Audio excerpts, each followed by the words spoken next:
Hello, this is Dr. David Green, CEO of the Ohio Pain Network. Today's topic is radiofrequency ablation for back and neck pain treatment.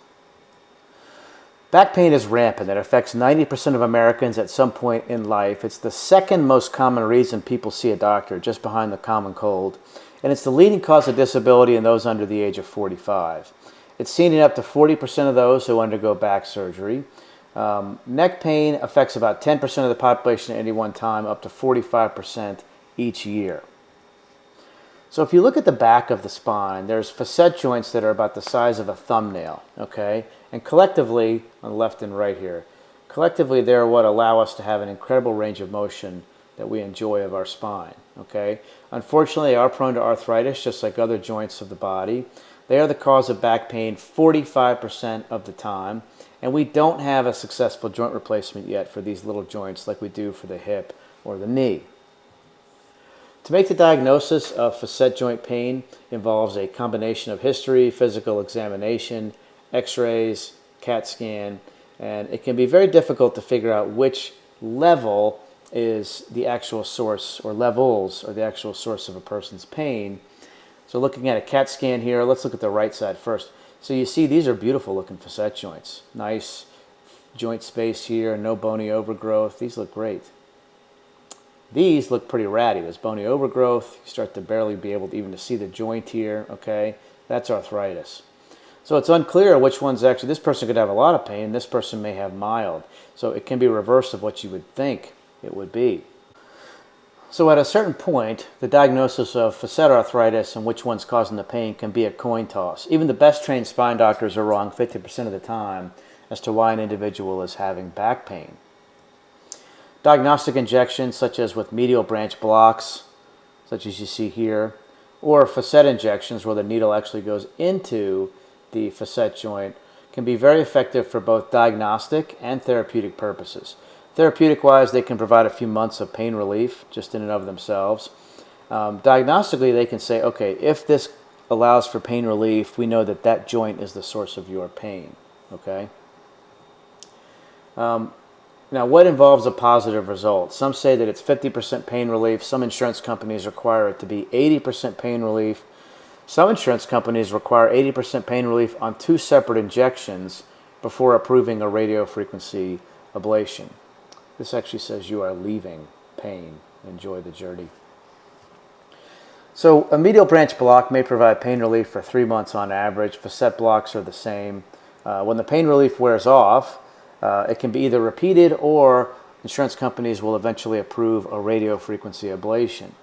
Now, other names for radiofrequency ablation include radiofrequency neurotomy, medial branch neurotomy, medial branch thermocoagulation, radiofrequency denervation, lesioning, or it's shortened to RFA or RF procedure. They all mean the same thing.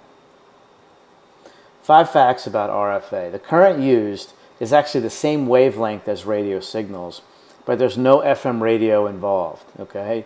An RF procedure can be more painful right afterwards than it was before, and then it usually gets better. The pain relief can last for upwards of 2 years. You do need to have the diagnostic injection prior, either with medial branch or facet block. It has been a revolutionary treatment for back and neck pain in the 21st century. Well, what exactly does it do? Here's a facet joint, all right? Right here. Now, in order to have pain, a facet joint has to have sensation, and it gets those from these tiny little nerve endings called the medial branches. So here's a nerve root, gives off the nerve endings, they're called the medial branches, and one goes up and it actually goes down. Okay, so each facet joint has sensation from coming down, it doesn't show it here, but also coming up. So radiofrequency ablation will actually deaden those little nerve endings and provide long-term pain relief. So the procedure involves placement of a catheter, or multiple catheters actually, because the newest machines you can treat several joints at one time, usually 4, okay? And then once the pain doctor has these catheters in place, they'll do an initial mild stimulation to make sure they're not close to a nerve root. You don't want to be close to the root, just those nerve endings. If the person's leg jumps or some other body part, you know they're actually too close, they'll move the catheter to get it away from the nerve root. And then they're ready to do the actual procedure. Usually it's about 80 degrees Celsius for about 90 seconds. Okay, you can see that this machine is actually set to that, 80 degrees Celsius for 90 seconds for all of the catheters.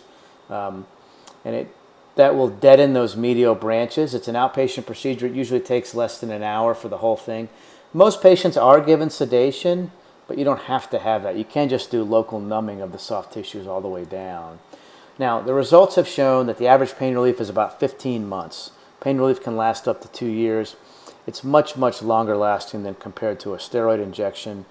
Patients enjoy better range of motion of their back or neck, lower use of pain medications necessary, and a very short recovery time with these procedures. Potential complications include increased pain for a week or so due to spasms, and then relief usually kicks in. If the nerves are not completely deadened, you may actually have increased pain for months. Okay, that happens in less than 5% of patients. You may have some temporary numbness of the skin over the procedure site. Very rare is there spinal cord trauma. The average pain relief in a very large study was 15 months. And if it wears off, you can repeat it, and the results are typically the same. The top non-operative pain management in Ohio is through the Ohio Pain Network. There are several clinics throughout the state participating, accepting over 50 insurances, and providing over 25 treatment options with the board-certified, award-winning physicians. Visit us online today at ohiopainnetwork.com, and then call us for more information and scheduling at 888-466-9898. I'm Dr. David Green with the Ohio Pain Network. Your pain stops here.